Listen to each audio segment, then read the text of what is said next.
have to push it? No worries. We can do this from our side. Okay. So no worries. So welcome everyone. Good afternoon. Thank you for joining a wonderful session in our Law and AI series. And we have the delight today to host Professor Stephen Harnad. And this is one of our most exciting talks. Professor Stephen Harnad is currently a professor of psychology at Université de Québec at Montreal, at McGill University, and Professor Emeritus of Cognitive Science at the University of Southampton. He doesn't really need much of introduction, and I'm really glad to see a very diverse audience joining us today. I think maybe the legal scholars in this meeting can be a minority, and that's only a positive thing, I would say. His research interests are in cognitive science, open access, and animal sentience. He was elected external member of the Hungarian Academy of Sciences in 2001, but he resigned in protest in 2016. He was Canada Research Chair in Cognitive Science between 2001 and 2015. And he works on categorization, communication, cognition, and consciousness, amongst others. He's currently editor-in-chief of Animal Sentience journal, and he has a very rich editing background. He was the founder of the behavioral and brain sciences, and he remained editor-in-chief for many years until 2002. He founded Psychology, maybe I'm not preferring it properly, an electronic journal. Psychology. Thank you so much, Stephen. Sponsored by the American Psychological Association and many others. And he's a very active promoter of open access, self-archiving, and e-print. So we're really, it's a great joy to have you, Stephen. We will have a talk from you. That's the structure of today's talk. And then we'll open the floor to questions from the audience. You can share these questions by raising your hand or posting them on the chat box. And we're all ears. The floor is yours, Stephen. Thank you very much, Napoleon. I am delighted to be in, so to speak, to be in Southampton. I was there 2 weeks ago, also virtually, this talk allows me to give in more extended way what I only had a chance to give an outline of in the panel. It's about LLMs, generative AI, and I don't want you to think that I'm speaking against LLMs. In fact, the LLMs have changed my life in the last 5 years, and especially the last 2 or 3 years. It's absolutely amazing. It's something that I've been dreaming of for decades and decades. But I have to report that although it has immense potential for brainstorming, of course, getting information and brainstorming verbally, it is not, the LLMs, despite appearances, do not understand. They don't mean anything when they say it. And I'm going to try, when they say anything, and I'm going to try to explain why and how they don't. First, let's start with Wimsatt's intentional fallacy. William Wimsatt was a literary theorist, and he's celebrated for having said that it's a mistake to think that if you're trying to understand what an author or a thinker means, that what you should be trying to find out is what it is that they're trying to say, because in many cases the words that you hear are saying something and really are saying something that the speaker may not intend and may not even know about, which is a good thing to say in the era of ChatGPT, because ChatGPT doesn't mean anything and doesn't understand anything. Turing had some ideas about this, incredibly prescient ideas about what was going to happen around this time. And one of the questions that is in the air right now is, has ChatGPT or Claude or Gemini passed the Turing test, or rather the Turing test, the original Turing test, which I now call T2, and we'll be discussing that as well. Uh, my answer, for what it's worth, will be that it has passed T2, but it's passed by cheating. And I'll explain that as well. I want to say something. So I'm going to, in what I'm saying now in the beginning will be mostly about Turing and Turing's understanding. Yeah, 1 second, sorry. Sorry, did you want to say something? Can I go on? Yes, please, Stephen. I think probably a microphone by someone was open. Can I please ask everyone to mute your microphones if you haven't done it? Okay. Thank you. Sorry, Stephen. Please go on. So one of the most far-reaching ideas in of Turing in this area is in fact the notion of Turing indistinguishability. The idea that the criterion for whether the Turing test has been passed is that you cannot tell the candidate apart from any other human being that's capable of speaking and understanding. So the criterion is indistinguishability, complete indistinguishability, and I'll get to that later.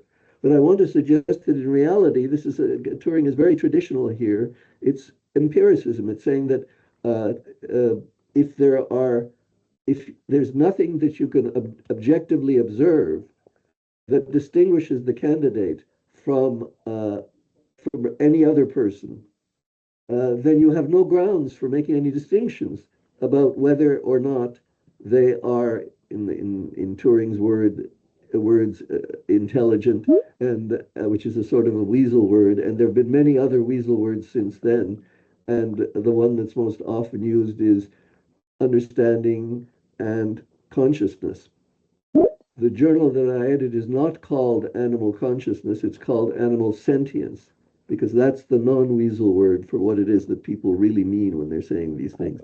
But in any case, the Turing test the T2 is really just empiricism, empirical indistinguishability. Why was it focused on language, just like LLMs? Why did he say indistinguishability in verbal interactions? And I think he was right with that. He was right to pick that modality because language really is at the forefront of cognition.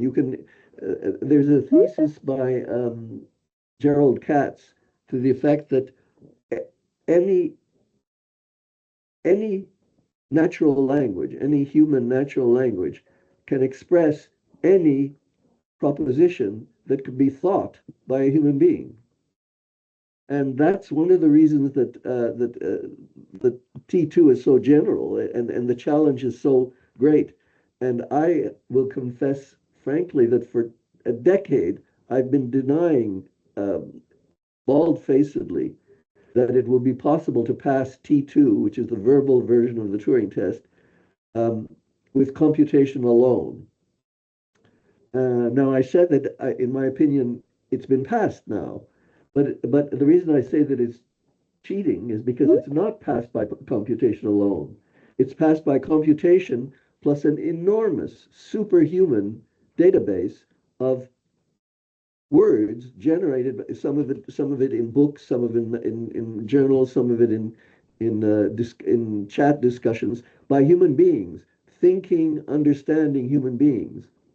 And just as I think you would say that a student was cheating if you gave them a test and you asked them some question, and they had access to every reference volume in the world, and also everybody's testimony on the subject that could fit, way more than could fit into a human head.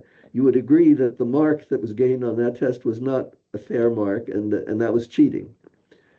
Another question about the Turing test is why did it start with speaking about a man and a woman out of sight?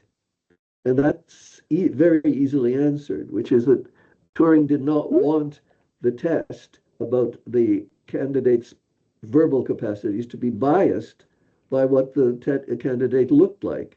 What it looks like is not part of the test. So that was fine. How long was the Turing test, the original Turing test, supposed to last? This is more controversial.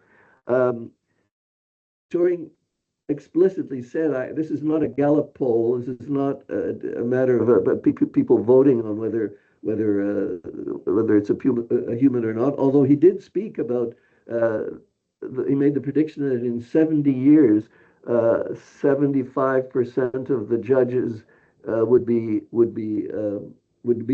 wrong when they're trying to distinguish a human being from a computer.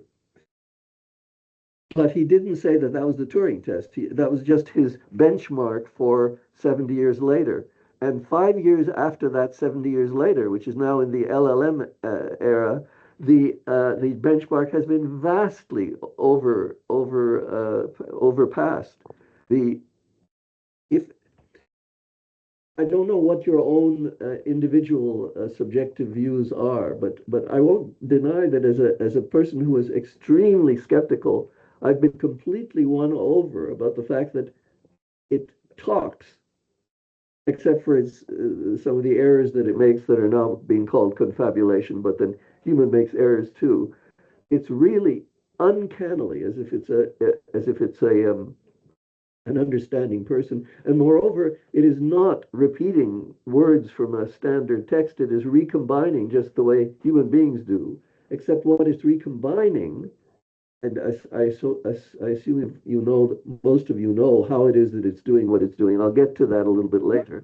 Uh, what it's recombining is our, by our, I mean human understanding, understanding human beings. It's recombining our words in context-based ways using its next token prediction training and a few other tricks in order to produce something miraculous. Really, I'm not for a moment denying that something absolutely astonishing and unexpected is happening.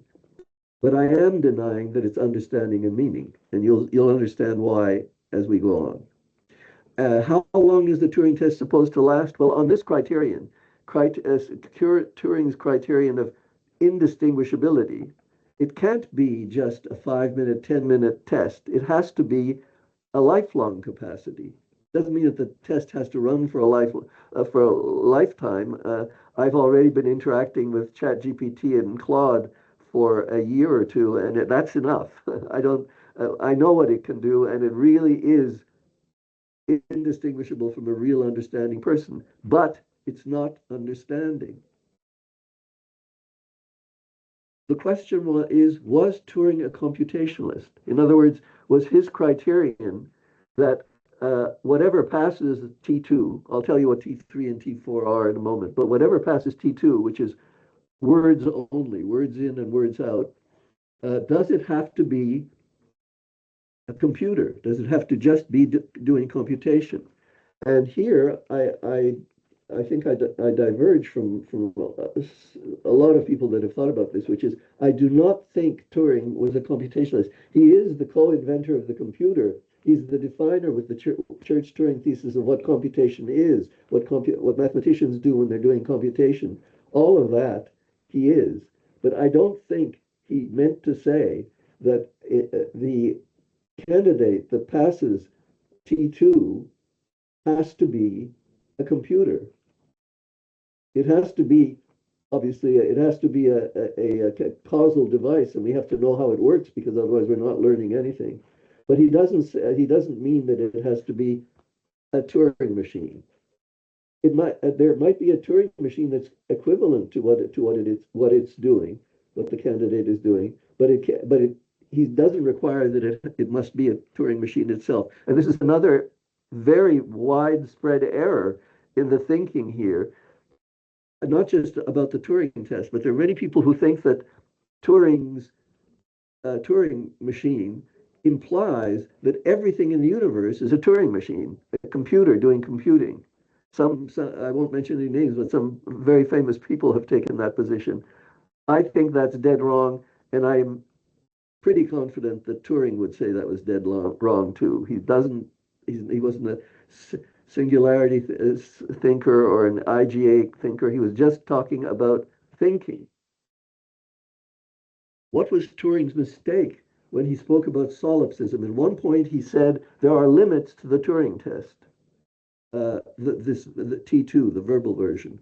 But what did he really mean when he said if we took it to the ultimate extreme, that would imply solipsism? That's not what he meant. Solipsism is the philosophical, the metaphysical position or the skeptical position that for if the criterion is certainty, we cannot be certain that anything other than ourselves exists and is sentient. That's not what he meant.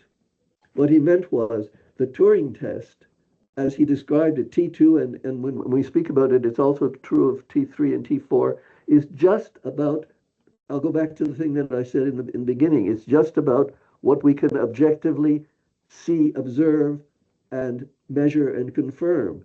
It's just empiricism. So it has to be observable, and you can't observe someone's thinking. You can only observe what they're doing. And so this distinction between doing and something else becomes very prominent now in cognitive science. And the something else, although it's often used, described with the weasel word consciousness, the something else is actually sentience. And when somebody talks about meaning, what they usually mean is, what they mean, if they're sentient by meaning, is that it feels like something to understand. What I mean by understanding is sentient understanding, and not just going through the motions of saying the words. And this is very relevant to the question of the understanding of LLMs, as we'll see. What would have been Turing's view on the robotic Turing test? That's T3. Remember that if your criterion is Turing indistinguishability in doing capacity, then it's the talking, even though language is extremely general, and Katz's thesis is probably right that it can express any proposition. It's not the only thing that we can do. We can do lots of other things, and not the only thing that we would call cognitive that we can do. I'll get to that. I'll distinguish cognitive capacities from other doing capacities like vegetative capacities. That includes growing, temperature regulation, immune responses, digestion, and various other things. Those are all things that a human being, indistinguishable from other human beings, can do. Of course, you didn't see it when it was the male-female version of the Turing test, because the appearances were suppressed so as not to bias you. But for T3, it has to be a robot to be Turing indistinguishable. It has to be able not only to speak indistinguishably from us, but to interact with the world, and most important, with the objects, the reference of the words that it says indistinguishably from us. So T3 is an indistinguishable in verbal and sensory motor capacities. And the biorobotic t-test, because we haven't exhausted empiricism yet, there's still more degrees of freedom in empiricism that can be covered by Turing's approach, which I think is reverse engineering of cognition. And that's the biorobotic one, where you're not just interested in what the whole body does, but you're interested in what's going on inside the head. That's something you can observe and compare. So T4 is a biorobot. So my original prediction was you could not pass T2 without also being able to pass T3. And we'll learn why in a few moments. T2 has to be grounded in T3 capacity. I'm agnostic about T4. It may turn out that there's some biochemical things that are going on inside a brain without which you can't have all the rest of it. We don't know that yet, but that would be the empirical justification for T4. I'll make distinctions whether I'm talking about T2, T3, or T4 where they're relevant. the name of the game is reverse engineering. Turing's approach is the reverse engineering of thinking. And it's the reverse engineering thinking on the basis of what thinkers can do. Thinking is as thinking does. The solipsism error was about the fact that we can't actually observe sentience itself. And so he said that exceeds the bounds of my method, which is which today he would call reverse engineering of cognition. And that's right, that's correct too. It does exceed the bounds, very much so. In fact, it's earned the name of the hard problem of cognitive science. It's still cognitive science, but Turing essentially said, my method can only work for the so-called easy problem of cognitive science, which is how and why thinkers can do what thinkers can do. Turing indistinguishably from any other thinker. That's his program. The hard problem is to explain how and why thinkers feel. So the two problems are the easy problem of explaining how and why we can do what we can do, and the hard problem is how and why organisms, not just human beings, feel. I'm not allowed to ask for questions, but I want you to realize that when I'm saying feel, I mean something very general, not just emotion and affect and mood, but everything that is felt. And everything is felt when you're awake and compos mentis. It feels like something to touch a table, to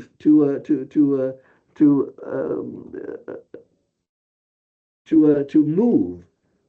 All of those alert, alive, waking experiences are felt experiences. In fact, if I had to explain what a sentient state is, I would say it's a state that it feels like something to be in.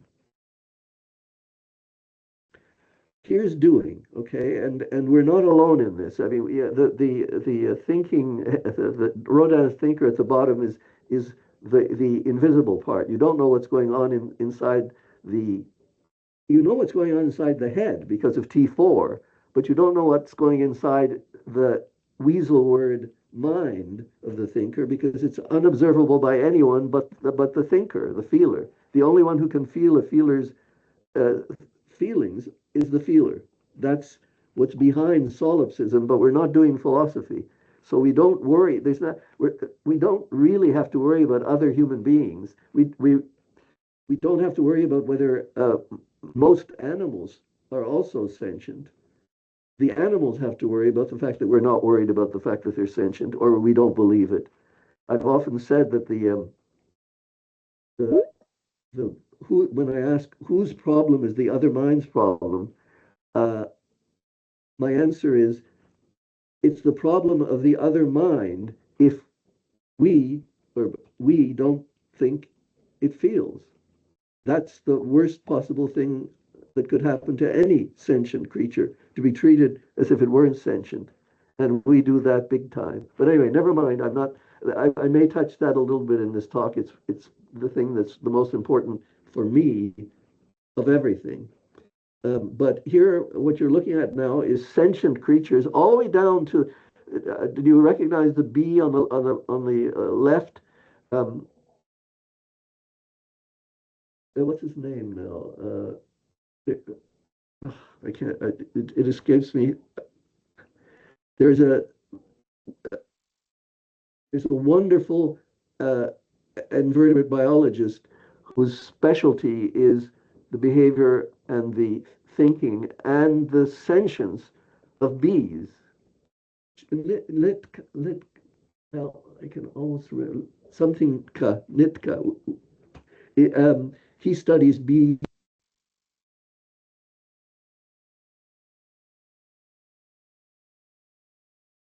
Sorry, Stephen, I have we cannot hear you. I don't know if it is just me or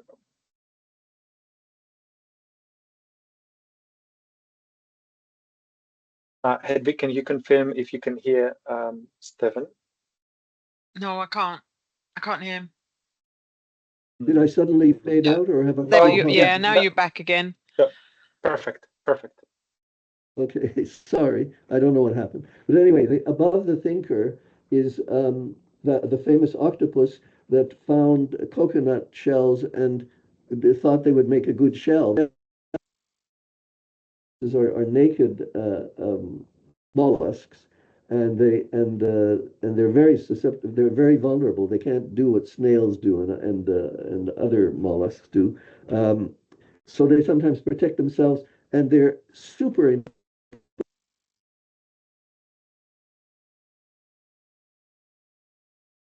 Sorry, Stephen. I think we lost you again.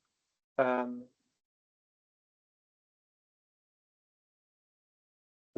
me see if I can change my Yes, performance. you're back. I'm back. Well, I don't know what happened. Anyway, and all of the sentient creatures here are superstars in their field. The chimpanzees, the ravens and crows, bees are geniuses, and octopuses are geniuses. This is the easy problem of cognitive science, explaining how these creatures can do all the things that they can do, all these thinking creatures. The hard problem, if I touch this, maybe it'll work. Okay, yes. The hard problem is exactly the same thing, except the problem explaining how and why, in being able to do all these things that they're able to do, they feel. And I can't even say with confidence that explaining how and why they need to feel. Because although I will be speaking about grounding today, it is not true that grounding is it guarantees feeling. Most people think that when we speak about grounding, it's about felt grounding, and no doubt it is. But nothing that I have to say about grounding requires that it must be felt. We'll go on. Are LLMs cheating with their superhuman big gulp database? Well, I've suggested, yes, indeed they are. This is just, I'm collaborating with ChatGPT on this talk, and this is ChatGPT's drawing of his, what we've come to call his big gulp. All those words that were swallowed by the LLMs and on which they were trained with the next token rule, which is, along with a few other things like context and attention, is the key to how it is that they do the remarkable things that they do.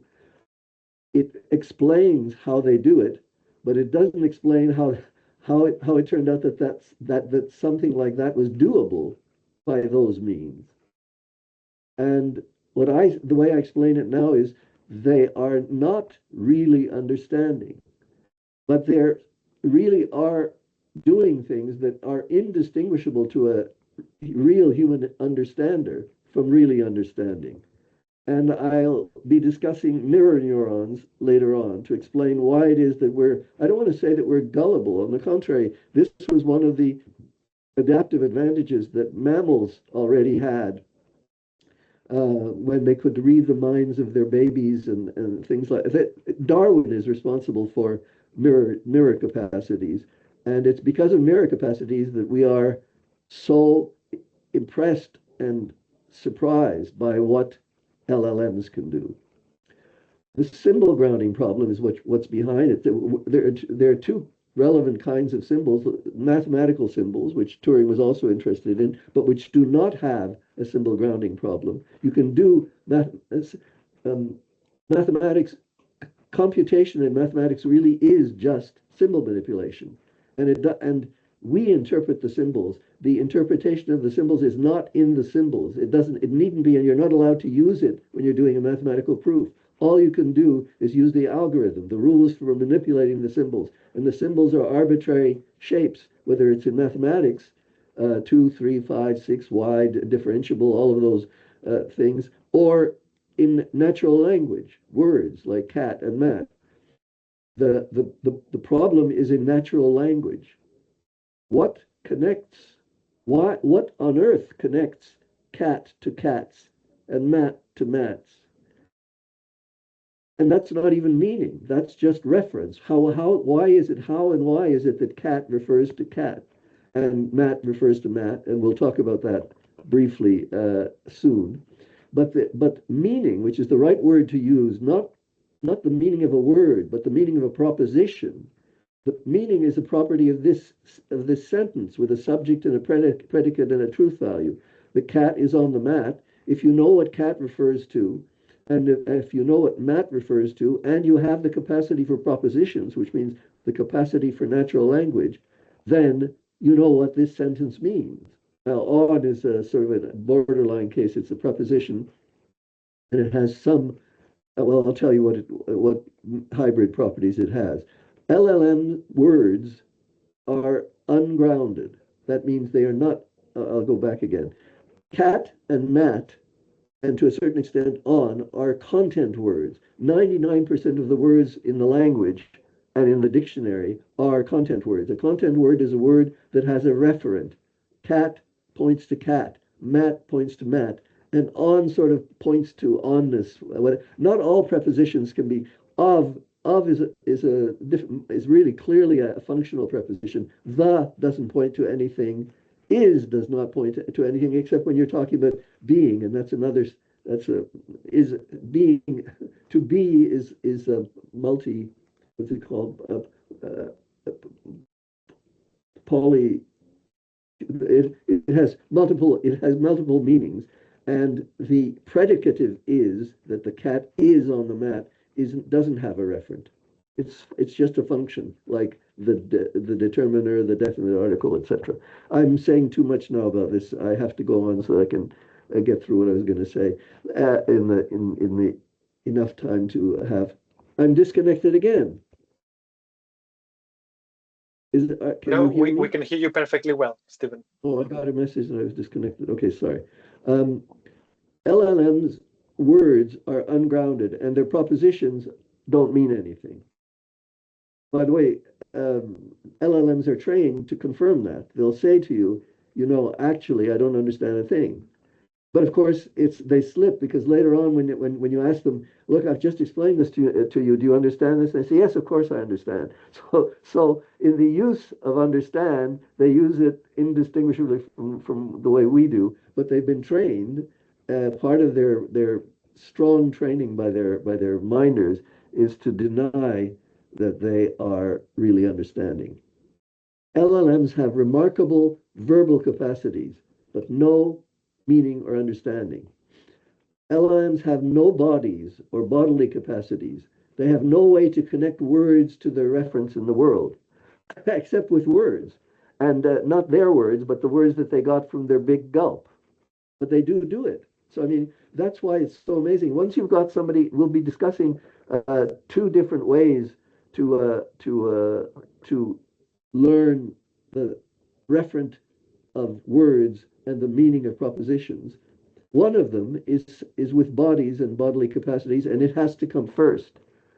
But there's a second way, which is it's only now that LLMs are here that people are beginning to understand exactly how powerful this second way is. Turing had it right away. He said that's why he insisted on T2. The power of language is even greater than the power of mathematics. In fact, the power of mathematics, computation, is a subset of the power of language. It's a syntactic subset of the power of language. Language is the semantic part, and what gives it the semantics is the grounding. And LLMs do not have grounding. Grounding requires sensory motor capacity. LLMs are just, as they say, chatbots. Chatting is exchange of words. That's what T2 asks for. Alan Turing proposed the verbal form 75 years ago, as I said, T2. But grounding can only be done bottom up. You can't take all these words that ChatGPT has in its big gulp and sort of send some skyhooks down to the things in the world that they that they refer to.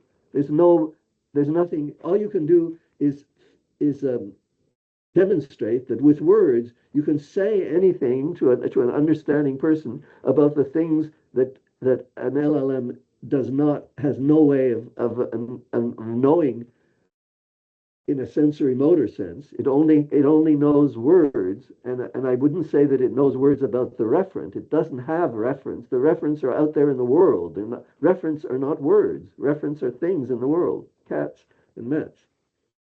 So, and that can only be done bottom up, and I'm going to tell you how to do it bottom up. Content words with reference are nouns, verbs, adjectives, and adverbs. They can refer to individuals with proper names, but we're not interested in those. We're actually interested not in individuals I'm interested in Tony Hay because he's there in the audience, but Tony Hay is a proper name, and you won't find him in a dictionary.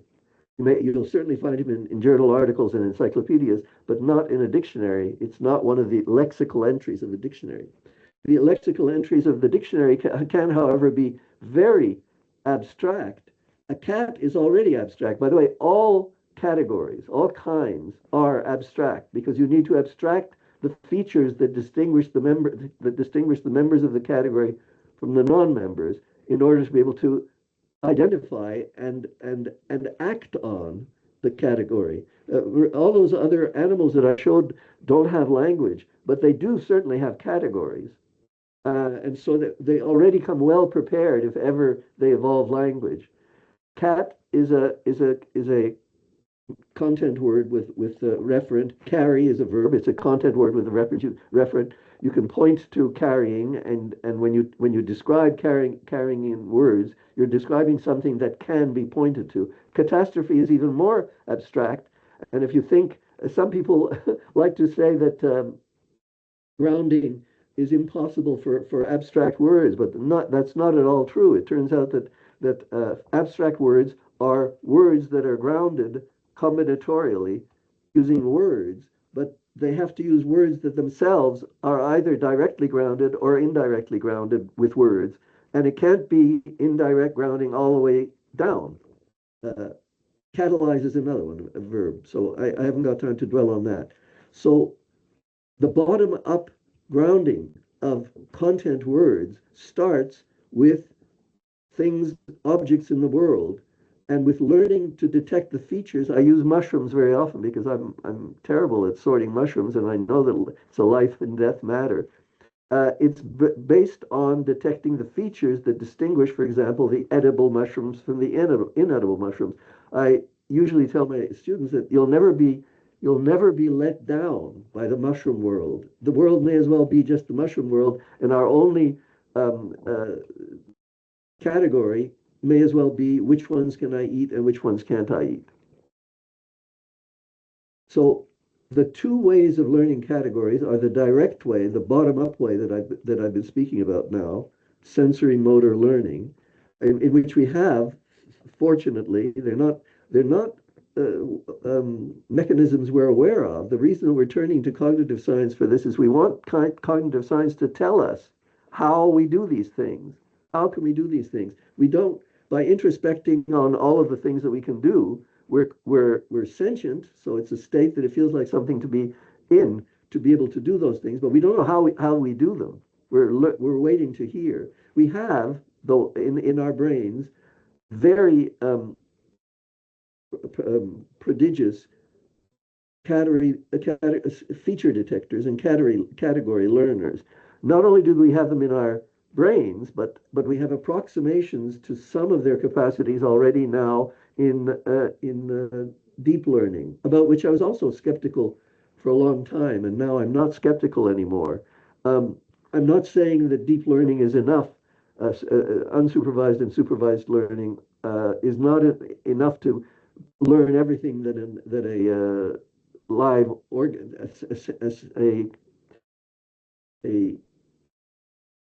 a thinking, I don't want to bias by saying sentient, a thinking organism can do. Their thinking organisms can learn things that maybe we can't yet learn using these learning models, but we're getting there. But the most powerful way of learning new categories is once you have grounded, and I'll explain why I say it's once you have grounded. Once you have grounded enough categories and content words that refer to them, and propositions that use content words that refer to these categories. Once you've got enough of them, and I'll tell you what enough means in a moment, the rest of it can be done in a completely different way. In principle, once you've grounded a minimal grounding set, I'll tell you what that is shortly. Once you've got a minimal grounding set, I'm not saying that this is the way you do it in real life. We're always supplementing verbal grounding with direct sensory motor grounding throughout our lifetimes. But in principle, if you had a minimal grounding set, you could go into a dark room or with a computer screen and learn all the rest of it from, well, from ChatGPT, who doesn't understand or mean a thing. And that, if you're not gobsmacked by that, you should be. Okay. Direct grounding is with direct feature detectors. We have them in our brains. We have them in these models. You have over here Gabor patches. Well, I'll get back to Gabor patches later. We have feature learning mechanisms in our heads, and so do current advances in robotics and in computer vision. Except they're not nearly as none of them can pass T3. Never mind T4. None of them can pass T3. Nowhere close. Robotics is just happy to get across the room without bashing its brains out. But it's coming along, and the next Turing test in the series will in fact be T3. But it's going to be mostly for commercial uses of robots, and they won't bother with passing the Turing test. They'll just want it to be able to do stuff that people are willing to pay for having done. Now, this is a dictionary. A dictionary contains, the definition of a dictionary is that it contains every word in the language. That means every word in a dictionary is not only defined by the dictionary, but it's also a defining word in the dictionary. So there are no, if it's a complete dictionary, there are no undefined words there. You can turn this dictionary into a graph by sending an arrow from the defining words to the defined words, and then you have a network that consists of an oriented graph that consists of the whole dictionary. Oops, okay, I'm told I'm disconnected. Can you hear me? Yes, we can hear you perfectly well. Okay. Hey, sorry, I don't know what these messages are. Okay. Now, if you look up a word in this dictionary, everything is defined. So if you don't know what, let's say this is a Chinese dictionary, and you look up banwa, banma, okay, and then you see the definition. If you can miraculously vocalize the definition, and you see a string of words, as you always see in a dictionary definition, but you don't know what they mean. So you have to go what they refer to or what the string word mean. I don't want to contradict myself. The words refer, the definition means, and you don't know what it means if you don't know what the words refer to. So you can look up all the other words and keep doing that. But if it's going on forever, you're not getting anywhere. That is another manifestation of the symbol grounding problem. There has to be something that breaks this otherwise infinite regress of words defining of definitions in terms of words. And so the first thing you should imagine is that the way you ground some words, now you don't have to ground all words directly, but some words directly is in a sensory motor way. And once you've got enough, then everything that someone tells you in words, in principle, you can find out. If you don't know every word that the person is telling you, you can look those up. But in the end, you can if you've got a minimal grounding set, you can get to everything. When you're doing direct grounding, what happens is you're finding the features that distinguish the members of the referent category from other categories. By the way, Napoleon, how am I doing for time?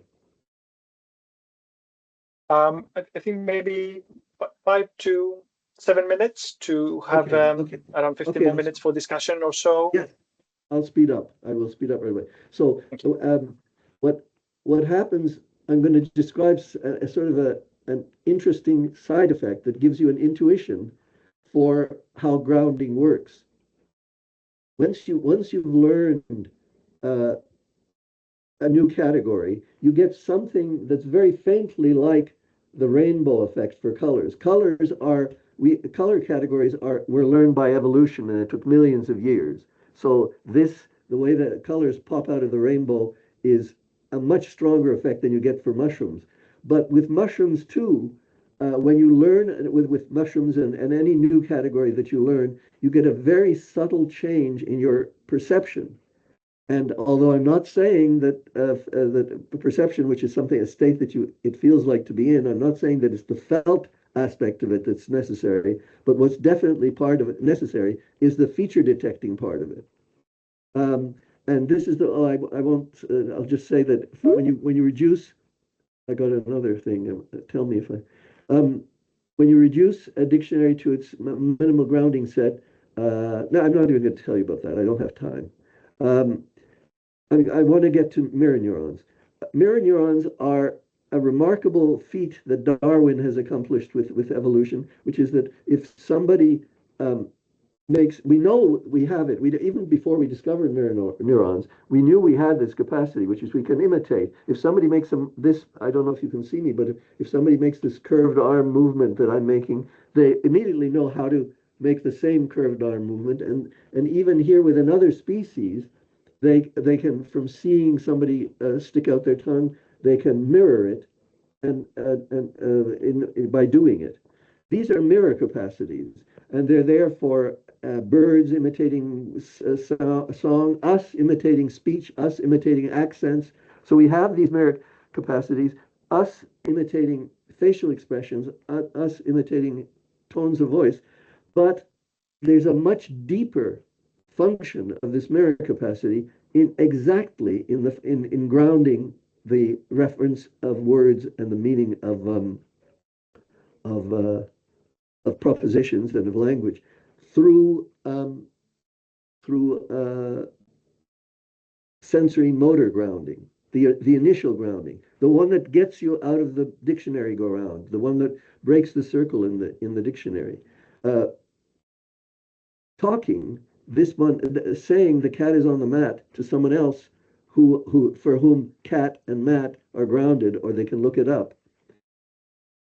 That's a mirror situation. That's one where what your sensory motor system, the feature detectors that it has learned directly from sensory motor grounding, and can now and it can now refer to the reference that it earned that way.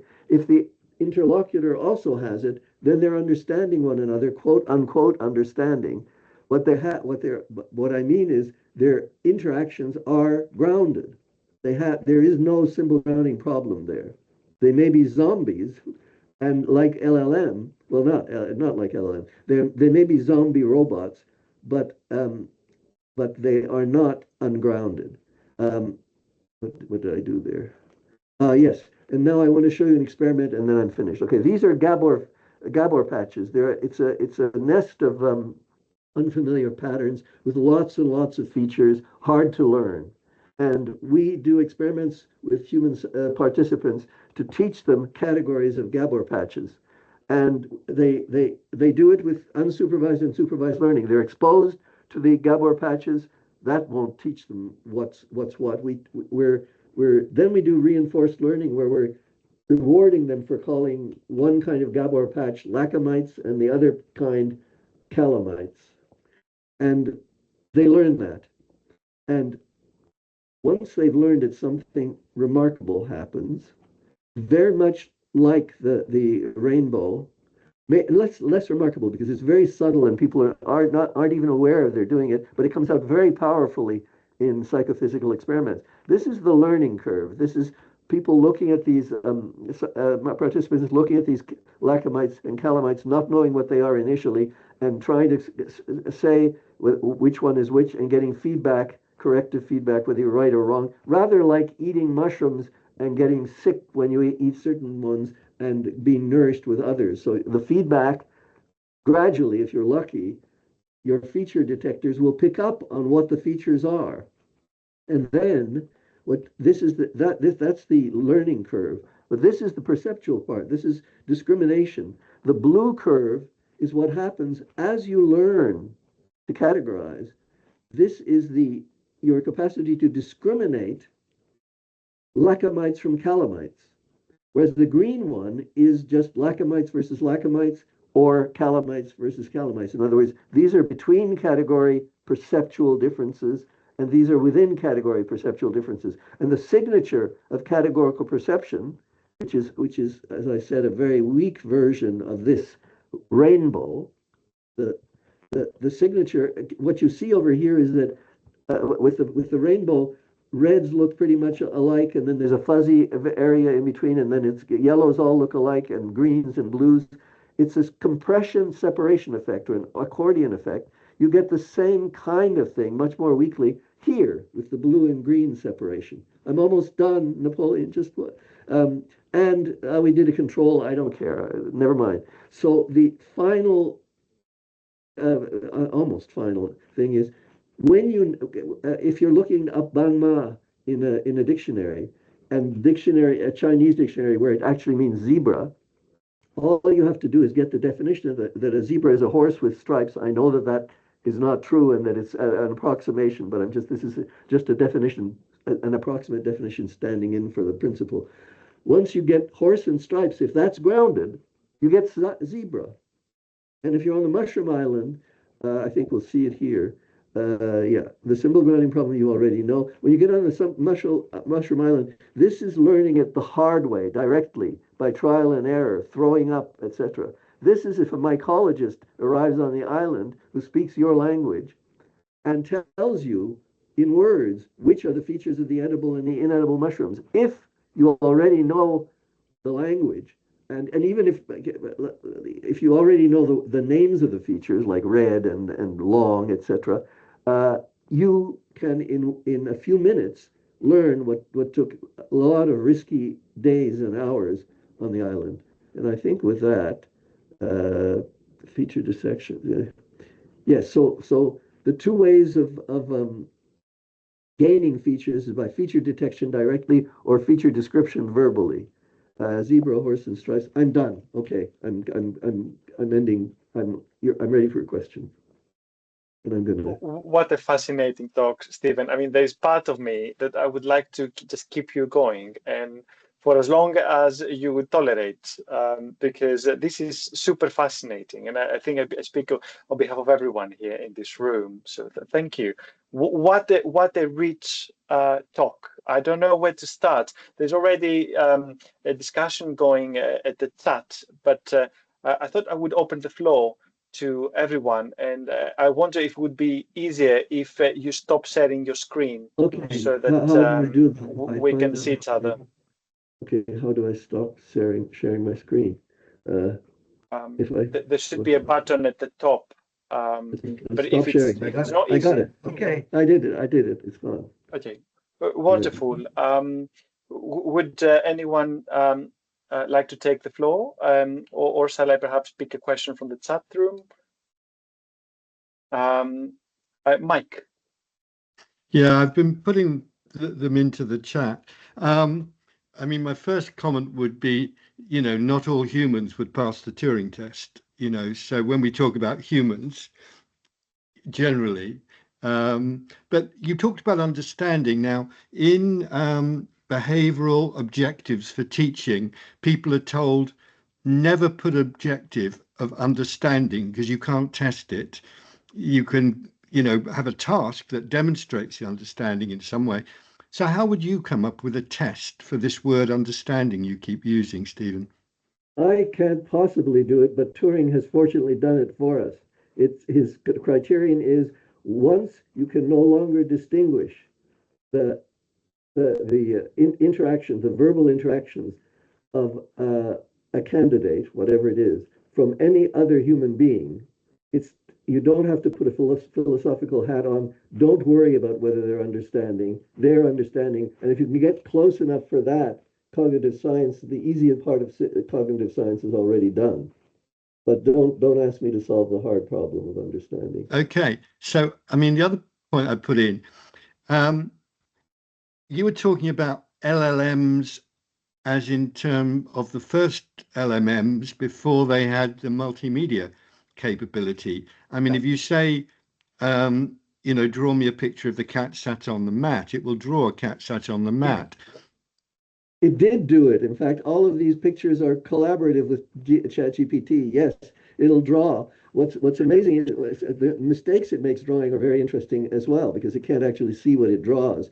And by the way, Napoleon, when you just got in touch with me before the talk, I was asking ChatGPT to produce the triptych, which we saw about feature detection, and it did it, but it overflowed the paper because it couldn't tell that it was exceeding the bounds. But anyway, the answer to the question about the tiny toy T3 capacities that people are beginning to give to chatbots, they're really just toys. They only enter Turing land when we have Turing indistinguishable T3 capacities.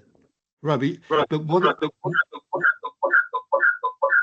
Sorry, there is an echo, I think, by someone. I think maybe another microphone is open. All right. But what about the sorry, Mike, go on. Sorry, yeah. So I'm just trying to understand because the digital Turing, I mean, you can pass a Turing test on a screen with looking at it, and you can also create digital things that don't exist in the real world. So where's the grounding? Because you talk about the real world, but if people are interacting with the digital world, is that part of the real world that you talk about? It's not, except it is to the extent that they're seeing with their eyes. The real world is the sensory motor world. It's as simple as that. If you're not able to interact indistinguishably, Turing indistinguishably from a real human being with the sensory motor world, whatever it is that your words can be interpreted as meaning are interpreted by us with our mirror neurons, but you have no idea. But can it be on a screen rather than face to face? That's what I'm trying to understand. It's a toy. It's a toy. You can simulate. Simulated world is an interesting in model building. You can create little digital creatures. Right now, it's not going very well with ChatGPT, but it's going to get better. But that's not. I mean, we are not just. When I said you could go into a dark room and do nothing else but verbal interaction after you've got a minimal grounding set, that was still the minimal criterion. You have to have real sensory motor grounding for enough words so that the rest can be done with words. And if you're doing it with just a virtual screen, then what you're doing is you're using artifacts that are being produced for those of us in the real world who know what a cat looks like. If you show me a picture of a cat and a cat on a mat, etc., of course I recognize it on a screen as well. But that's not enough to do sensory motor grounding of the language to the point where you're ready to do the rest the way ChatGPT does it, which is just with words. Great. Let's get a couple of more questions. Werner first, and then Will. Hi there, Stephen. An amazing talk. My head is blown. I did have a question. You talk about sensory motor grounding and your example of zebra plus stripes. Sorry, horse plus stripes equals zebra, and that's a concept I can understand easily, and probably so could an LLM. Well, understand is probably a bad word, as I've learned, but it could contemplate. But how would you ground abstract or emotional terms like guilt? Okay. You're saying two things. Abstract is no problem because cat is already abstract. Abstract just means that you have to detect and abstract the features that distinguish cats from dogs or cats from whatever it is you confuse them with. Same thing was true. It went by very fast. I did it for cat, carry, catastrophe, and catalyze. So in other words, you can get really abstract. But if you want to know about feeling, you're broaching on the hard problem, which Turing and I renounce. I mean, I can't do anything with it. In fact, I rather think it's insoluble. Yeah, thank you. That helps my understanding. Great. Will, and then there's a question from Gary on the chat room that I will pick. Will first. Thank you for your talk. So you were talking about sensory motor learning. And I guess, like, I mean, I think that current LLMs do, or at least it certainly would be possible for them to have the sensory bit of your sensory motor learning, because we could have images of cats and we could correlate those with the word cat, and that could be part of the learning system of the machine. So then it really feels like, you know, if there's going to be a difference, it's going to be in the motor bit. The LLMs aren't interacting, they're not active interactors with the world. And I wondered whether that was the correct interpretation of what you were saying, and also whether that's really critical. My definition of category, by the way, of categorize and learning a category, is learning to do the right thing with the right kind of thing. Okay, and that means, and I emphasize doing. We're talking about doing. We're not just talking about passive. But that's not the only thing that's missing from this picture. What's missing from it's not just the doing part, the motor part. I mean, robots have to be able to do. That's why they're called robots. They do things in the world. They're agents or whatever. I don't like the mysticizing of agents, but they are in fact systems that do.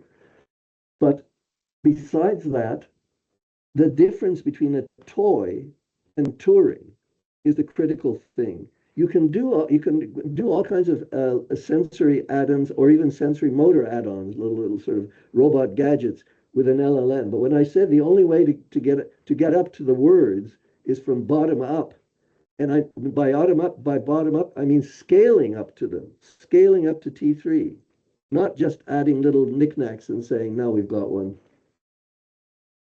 Thanks. Sure. Gary Lee on the chat room asks, do you have a definition of a minimal grounding set? Yes. If you turn, I rushed through it, but if you make an oriented graph out of a dictionary, then you have to solve an NP-complete problem, which is the minimal, you have to find the minimal feedback vertex set of the dictionary graph. And what's surprising, I didn't get to speak about the donut that I showed you. What's surprising is that for a natural human language and a normal dictionary, the minimal feedback vertex set, the smallest number of words that has to be already by some other means connected to its referent, the smallest number is somewhere around 1,000 or 1,500. But it's not any. Not only is it not any 1,500, it's many 1,500s. The minimal grounding set has a minimal size, but it's as if there are many bases or bases for vector spaces, semantic spaces that can do the same job. But once you've got that, the rest of it is cracked. And that's already graph theoretically. You can systematically cycle through all of the other definitions that will get you anywhere. I have a question. Yep. Sorry. Go on, Stephen. I was going to say that one colossally failed task with LLM so far was to try to get them to produce a dictionary, and then find its minimal grounding set. I said that the problem is NP complete, and we had to use tricks to do it in the case of dictionaries. But LLMs fail spectacularly within a few steps on that. I'm interested, and you should be interested too, in the kinds of errors that they keep on making. Some of there was a famous one. I don't know if I'm diverging, but there was this famous one a few weeks ago where somebody did a and it speaks to the question that was asked about visual interfaces. They gave a geometric drawing, a geometric figure with giving where the angles within several triangles that were touched. If anybody's seen this, it's worth looking at. And they gave it to an LLM to solve an extremely simple problem, which is to estimate, no, to calculate what the number of degrees in one of the angles in the series was, and it kept on failing. It seems everybody said this is incredible. It knows this angle, it knows that angle, it knows that they're complements, it knows that they equal 180, and it still fails. And it turns out that the reason it kept failing was because it's not used to thinking of the exterior angle between two triangles that does not yield a triangle as being an angle. This is something as trivial as that. So I took the challenge and I spent an hour training it, prompting it, until finally it had to admit that the remaining angle was 155 degrees. It had been swearing black and blue that it was 50 degrees, not only off, but wildly off, just because it's not grounded. So it makes offshore errors. We're slowly approaching towards the end of this event, but I was wondering, Stephen, perhaps it's quite obvious, but maybe it would help to have your thoughts on this question. Why does it matter to determine whether LLMs understand? Well, and perhaps the hint where this question is if I can hint you where this question is perhaps going as a legal scholar, would a determination that LLMs understand mean that there is some consciousness attached to them? Would that mean that we can hold them as legal subjects of rights and duties? Is this where this question is going? Yes, everybody's asking this question, and it uses the champion of all weasel words, which I abjured early. You're talking about consciousness. If you're willing to let me say sentience, which is what I mean, then I can answer you. Otherwise, consciousness is a weasel word that means everything to anybody, and it's incoherent. Okay? If you're asking whether the LLM has states that it feels like something to be in, if the answer to that is true, yes, then I would start worrying about it. But let me say, Jonathan Birch at LSE, who's doing wonderful things on all of these front. He just wrote Edge of Sentience, and we're about to do a multiple book review like BBS on it. He puts together the question that you and many other people raise like that about quote unquote consciousness, but in reality, whether LLMs can be sentient, and I'm not inclined to even give it a second thought. It's so far away now. Of course, I've been famously wrong before. So far away now, when it's almost immoral to be treating real sentient creatures in the abominable, horrible, inexcusable way that we treat them all over the planet. So I'm not worried about the legal status of LLMs. But the reason we're interested in the grounding is because it's cognitive science. Turing was trying to reverse engineer cognition. And if you get T3, and if you get something that passes T3, you've basically I think you've solved the easy problem even without getting to T4. T4 will only make itself felt if you need some T4 component in order to pass T3. The real arbiter, I think, is T3, but we're nowhere near T3. We have to scale up. Well, thank you. Thank you so much, Stephen. I think we're getting at the end of this event. I would like to thank you enormously and thank our audience for attending. This is an event from the Law and Technology Research Center at Southampton Law School. This is our AI and the Law online series. And it was really a pleasure to have you this evening, Stephen. And perhaps we can have the pleasure of your company in the very future. But in the meantime, please join me, everyone, for thanking Professor Stephen Harnad for this amazing talk. And on behalf of Dr. Hedvig Schmidt, and I would like to thank as well also the Web Science Institute for helping us to promote this event, as well as the AI at Southampton. Professor Harnad, Stephen, thank you so much once again. Have a lovely evening, everyone. Bye-bye, Tony. Sorry I didn't hear from you. I can't hear you, unfortunately. I can't hear you because Unfortunately, yeah, you're muted, I think, or the microphone is not working. No, unfortunately, must be an error in the microphone. You don't seem to be muted, Tony, but we cannot hear you. No. Oh, no, you just came through. Did you hear me? Yes, now I'm hearing you. I'm hearing you. Yes. Very good, Wonderful. Stephen. I'll send you some email.